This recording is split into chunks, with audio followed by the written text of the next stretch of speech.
하나님 말씀 보십시다. 창세기 29장 21절.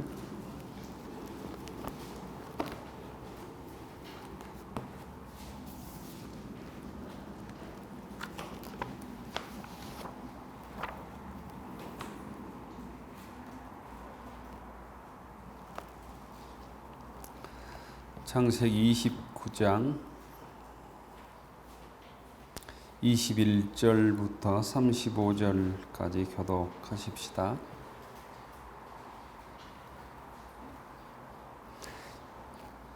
21절입니다. 야곱이 라반에게 이르되 내 기한이 찼으니 내 아내를 내게 주소서. 내가 그에게 들어가겠나이다.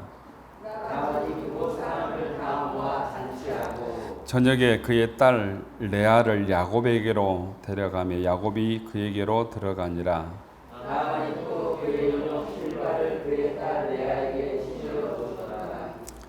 야곱이 아침에 보니 레아라 라반에게 이르되 외삼촌이 어찌하여 내게 이같이 행하셨나이까? 내가 라헬을 위하여 외삼촌을 섬기지 아니하였나이까? 외삼촌이 나를 속이심은 어찌 됨이니까? 라반이 이르되 오늘보다 아우를 묻은 이 지방에서 아니하니라. 이를 위하여 7일을 채우라.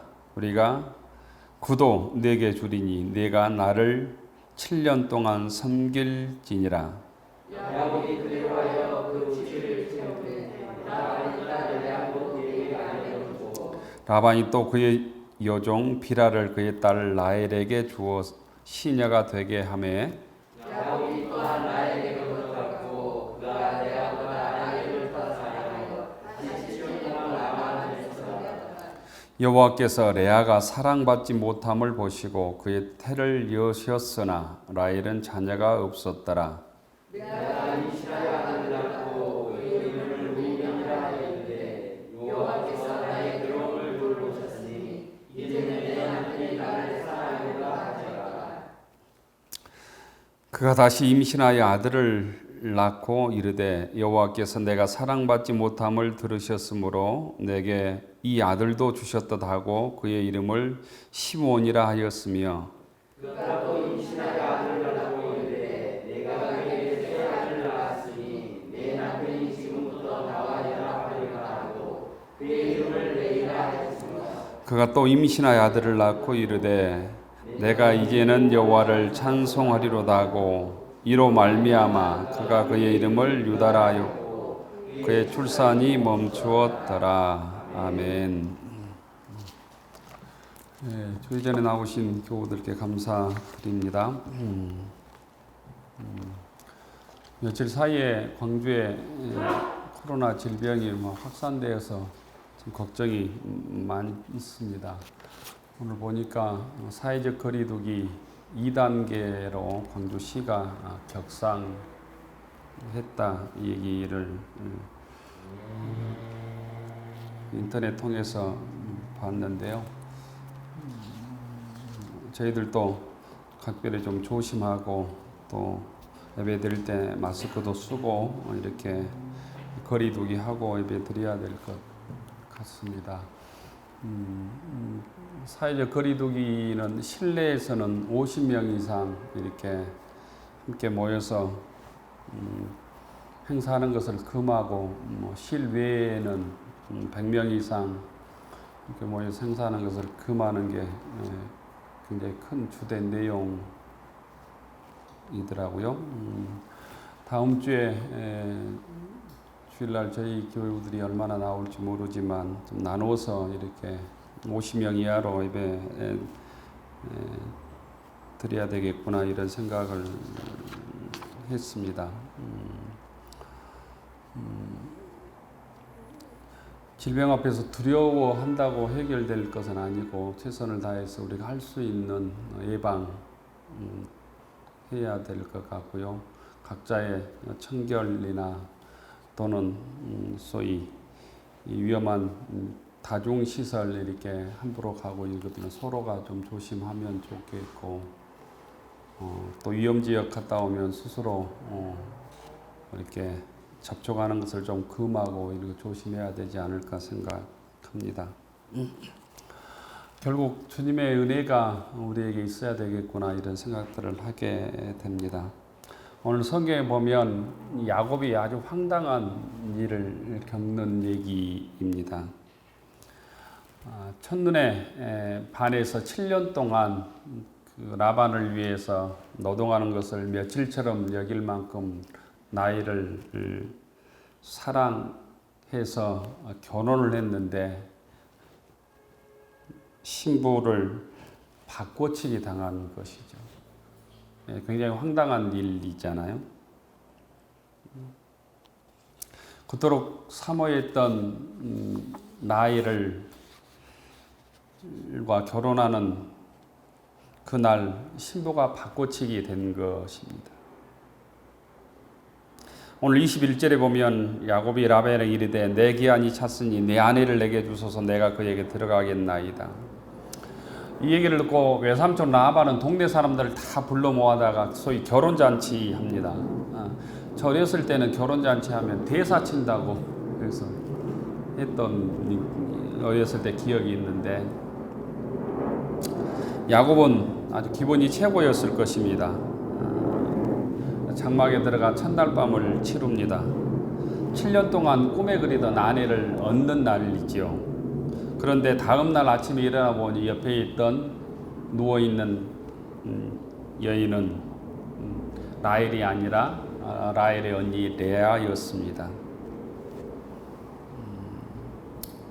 이게 어떻게 해서 이런 일이 가능할까? 술을 마셨기 때문에 그랬을까? 뭐 이런 생각 들더라고요.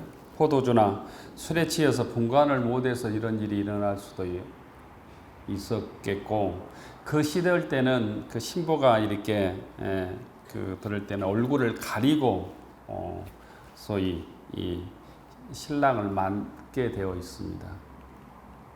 그래서 이런 일이 있을 수도 있는데 어쨌든 그 이유를 성경은 얘기하지 않죠. 곧 중요한 것은 야곱이 결혼을 했는데 외삼촌 라반에게 소위 이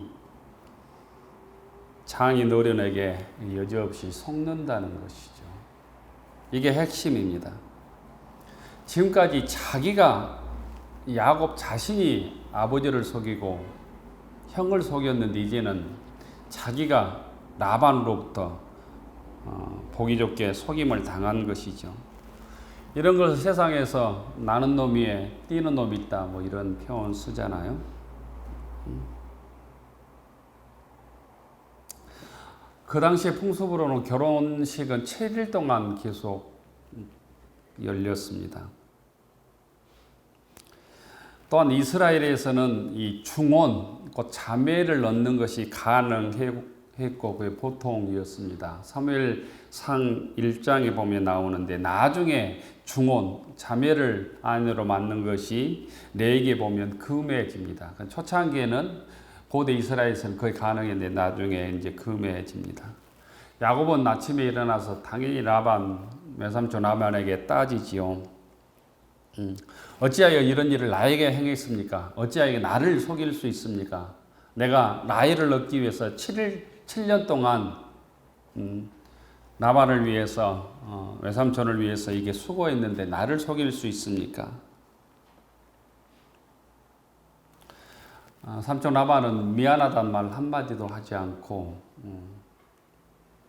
언니가 결혼하지 않고 동생을 결혼시키는 법은 없다.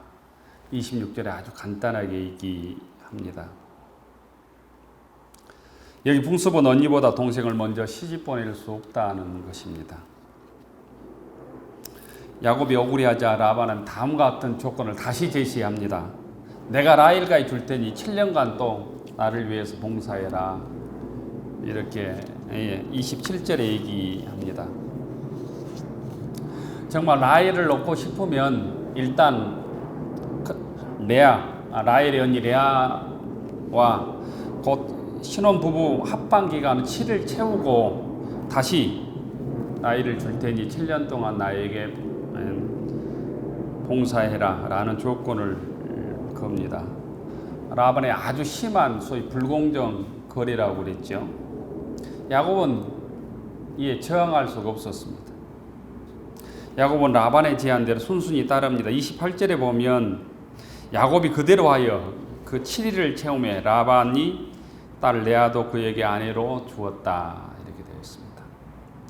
야곱이 그대로 행할 수밖에 없었다는 것이죠. 야곱은 지금까지 손해본 인생을 산 사람이 아니었습니다. 근데 외삼촌의 라반에게는 한순간에 속고 불공정 거래를 통해서 노동착취, 임금착취를 당한 것입니다. 우리들의 삶이 힘들 때 우리가 할 수 있는 반응들은 크게 두 가지 같습니다. 하나는 불평하는 일, 하나는 불평하고 원망하고 조상 탓하고 친구 탓하고 부모 탓하고, 또 우리나라 사람들은 또 정치 탓하고 그러죠. 또 한 가지는 신앙인들은 이 고난, 어려움, 속임수, 이런 소위 황당한 일을 당했을 때 이 상황을 통해서 하나님께서 나에게 주시는 주의 뜻이 무엇일까를 생각하는 것입니다. 이 코로나 질병 앞에서 하나님께서 우리들에게 어떤 삶의 변화를 요구하시는가 생각해야 합니다.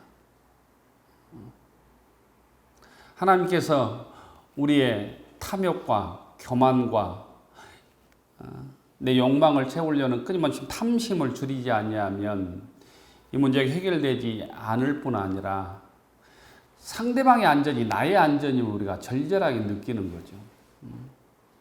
눈에 보이지 않는 어디 중국의 어디 우한의 안전이 나의 안전이라는 거예요. 전혀 알지 못하는 외국에서 인천공항에 들어오는 사람의 안전이 나의 안전이라는 거예요. 광주에 누가 왔다 갔는지 모르지만 그 알지 못하는 사람의 안전이 나의 안전을 보장하는 것입니다. 이런 것들을 절절하게 느끼고 그 한 사람의 건강, 한 사람의 안전이 얼마나 소중한 일인가, 내가 안전을 지키는 일이 곧 상대방의 안전을 지키는 일이라고 하는 것도 깨닫게 되는 것이죠. 과거에는 야곱 자신이 상대방, 형, 아버지를 속이는 사람이었습니다. 지금은 야곱이 속임을 당하는 사람이 되는 것입니다. 그런데 보면 속고 속이는 방법도 아주 비슷합니다. 야곱은 눈이 어두운 아버지를 속이죠. 배고픈 형을 거래하죠. 아버지에게 자기가 형 에서라고 속이잖아요. 그런데 이번에는 라반이 언니인 레아를 동생 라헬이라고 야곱을 속인단 말이죠. 자기가 아버지를 속인 대로 그대로 자기가 속임을 당하는 것입니다. 하나님께서 외삼촌 라반에게 어이없게 속는 일을 통해서 야곱의 삶의 방식에 대해서 하나님께서 도전하고 계시는 것입니다. 야곱은 지금까지 결과만 좋으면 내 이속만 챙기면 상대방이 어떤 피해를 입든 상관없다고 생각하면서 인생을 살아왔던 사람입니다. 자기 욕심을 위해서는 상대방이 어떤 피해를 입어도 못 본 척하면서 그냥 살아온 것이죠. 그래서 형도 속이고 아버지도 속였던 것입니다. 내 이득 때문에 형이 피눈물을 흘리고 아버지가 원통해도 아무 아랑곳하지 않았습니다. 이런 야곱의 삶의 방식에 하나님께서 곧 질문을 던지고 계신다는 거예요. 어깃장을 놓고 계신다는 거예요. 문제 제기를 하고 있다는 거예요. 다른 말로 얘기하면 야곱의 사고 방식을 고쳐야 한다는 거예요. 신앙인의 삶의 방식을 하나님께서는 신앙인의 사고 방식을 하나님의 사고 방식으로 고치지 않으면 우리 삶이 어떤 삶을 살아도 만족할 수 없다, 행복할 수 없다는 것을 말씀을 통해서 예배를 통해서 끊임없이 우리에게 말씀하고 계십니다. 건강해도 돈이 많아도 자식 잘 돼도 세상에서 떵떵거리고 살아도 하나님의 존재 방식, 하나님의 생각으로 우리가 삶을 전하지 않으면 거기에 만족이 없다고 하는 것을 우리들에게 알려준다는 거예요. 야곱의 비열한 삶의 방식을 고치지 않고는 본격적으로 부어질 하나님의 그 축복의 약속, 루스에서 그 베델에서 꿈을 꾸면서 하나님께서 약속해 주셨잖아요. 내가 너와 함께 하겠다. 다시 어디로 가든지 내가 너를 돕겠다. 라고 하는 이 축복을 야곱이 자기의 생각을 고치지 않으면 그 하나님의 복을 온전히 담을 수 없었기 때문에 문제 제기를 하고 있는 것이다라는 거죠. 하나님의 복을 이어가기 위해서도 야곱은 잘못된 자기의 삶의 방식, 라이프 스타일을 고쳐야 했다는 거죠. 우리에게 끊임없이 하나님의 은혜가 주어져 있습니다. 하나님의 은혜 때문에 우리가 오늘 이 자리에 나와 있죠. 구원을 얻었죠. 하나님의 자녀로 살고 귀한 직분도 받고 하나님께서 우리를 부족하지만 사용해 주십니다. 하지만 하나님의 은혜가 있다고 그 과거의 어떤 습관들을 그냥 덮어주는 게 아니에요. 하나님께서는 은혜를 주시면서 우리에게 또 한 가지는 도전하고 계십니다. 너희의 과거의 잘못된 습관, 잘못된 사고방식을 고치라는 거예요. 고치지 않으면 반드시 그 대가를 치른다라고 우리에게 경고도 하고 계십니다. 하나님께서는 이 사건을 통해서 야곱에게 하셨던 말씀이 이거예요. 외삼촌 라반에게 자기가 속였던 방식으로 똑같이 속게 하심으로 너의 사고방식을 고쳐야, 너의 라이프 스타일을 고쳐야 내가 약속하신 복을 받을 수 있다는 거예요. 아무리 내가 너에게 약속을 했어도 이 생각을 고치지 않으면 그 복이 다 밑 빠진 독에 물 붓기처럼 다 빠지고 만다라고 말씀하고 있는 것입니다. 오직 마음속에 하나님과 하나님의 말씀을 붙들라고 말씀하고 있는 거예요.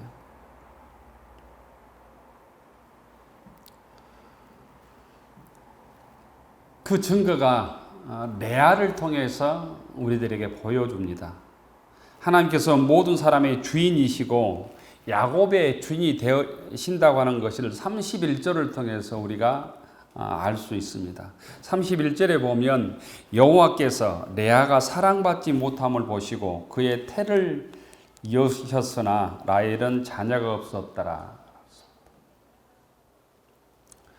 인간적으로 생각해 보면 레아가 얼마나 야곱의 눈칫밥을 먹고 살았겠습니까? 또 속으로 야곱이 얼마나 레아를 미워했겠습니까? 레아 너 때문에 내가 7년 동안 노동착취를 당했다 이렇게 생각했을 거 아니에요? 그래서 레아는 이 남편 야곱으로부터 사랑받지 못한 여인이었던 것이죠. 그런데 하나님께서 레아를 불쌍히 여기시고 태를 여셔서 생명을 주십니다. 이유는 남편에게 사랑을 받지 못했기 때문이죠. 그래서 하나님께는 연속으로 4명의 아들을 연속으로 허락해 주십니다. 32절에 보면 레아가 임신하여 아들을 낳고 그 이름을 루벤이라 하여 이르되 여호와께서 나의 괴로움을 들으셨다. 이제는 내 남편이 나를 사랑하리로다. 루벤은 보라 아들이다 이런 뜻이에요. 보라 아들이다. 불과 몇십 년만 해도 100년 전만 해도 아들을 못 낳는다고 소방받는 여인들이 꽤 있었죠.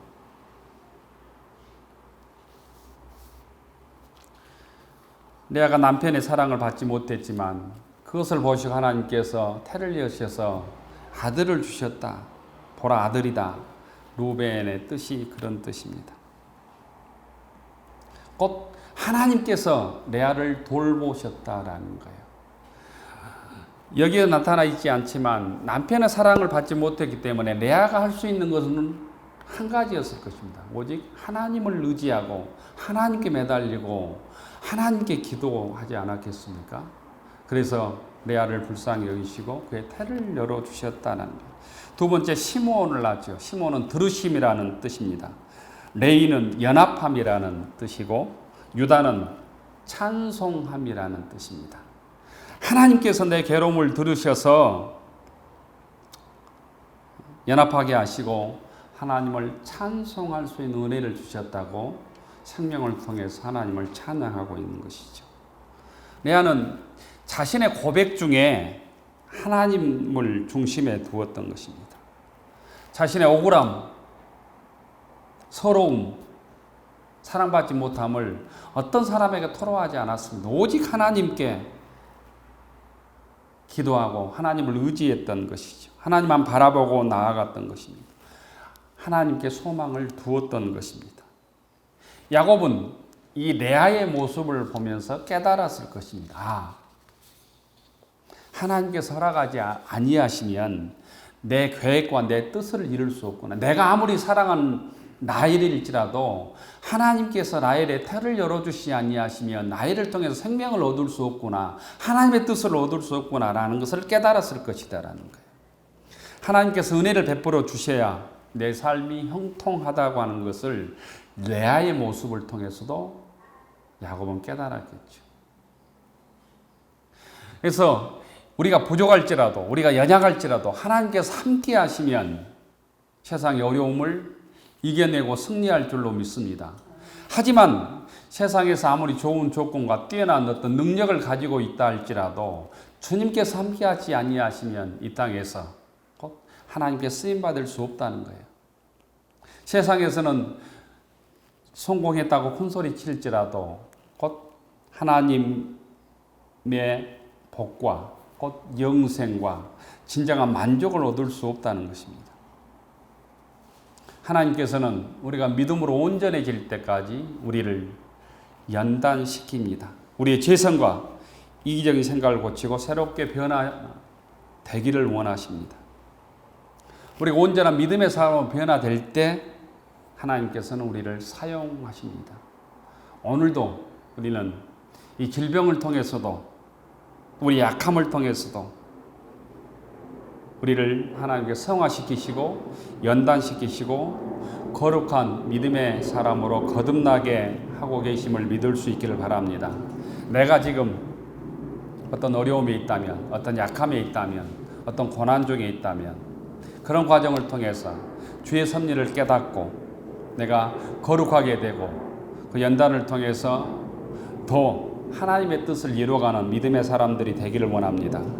그리하여 우리가 약할지라도 레아처럼 하나님의 축복의 통로로 쓰임 받기를 원합니다. 우리 인생을 통해서 주님을 위하여 주님의 뜻대로 주님의 방법대로 저희들 모두가 어려운 가운데서도 귀하게 쓰임 받는 교우들이 되기를 축원합니다. 기도하십시다. 자비로